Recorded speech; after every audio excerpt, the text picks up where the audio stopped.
אני לא יכול לעשות את זה. הכל נראה פתאום שונה מאחורי הדלת. פה יש גלילות אבוקדו, ושם יש סביץ' של לוקוס, שזה סוג של דג.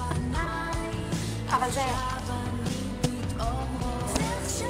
ביצי דגים. אחד הילדים שלנו יש סיפור חיים מרגש. יונתן? המעון לנערים ונערות נזקקי הלנה הוא ההוכחה שאפילו ילד חסר סיכוי כמוהו, עם סיפור חיים קשה כשלו, יכול למצוא את מקומו.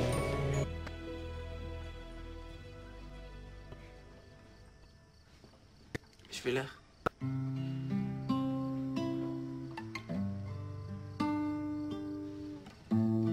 מה שבאמת מגיע לך זה לזכור אותך איזה יום, יומיים במרתף.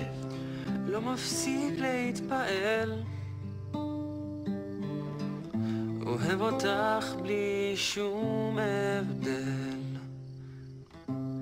כשאת איתי דניאל, המבט בעינייך מתערפל.